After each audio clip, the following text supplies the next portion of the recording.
Hi, I'm Caroline Musselwhite, and I am talking today about writing. And writing is just so incredibly important for everyone. It's such a great way to share our message. And it's really important for students who don't talk, because if they can learn to write, wow, the world is their oyster. So the topic today is called Writing, Tips and Tricks for Students with Significant Disabilities. So I'm talking about students who use augmentative communication, students with physical challenges, students on the autism spectrum, students with cognitive delays.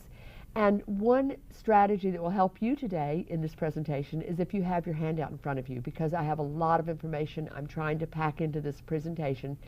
And so if you have your handout in front of you, you'll be able to follow along and make notes and make it make more sense. So let's get on with it. The first tip is to support writing with as much vocabulary as possible. And so often we don't give students enough vocabulary because it seems that it's hard for them to handle a lot of vocabulary. So we have one or two words, and we have what I call temporary language, that whole idea that words are here today and gone tomorrow. And we just have a whole lot of words that we might put onto some type of a choice board and put it out in front of students, and that's for this activity today. But rip those puppies off, and tomorrow it's completely different words, and the next day it's completely different words. And so if the students want to go back and say a word that they used yesterday in their writing, they don't have access to it anymore. And that's a real problem. We want to make sure that we avoid what I call the words from heaven, where words have come down on your little communication device from heaven, and they floated down and they landed on the lap tray, and then they went back to heaven.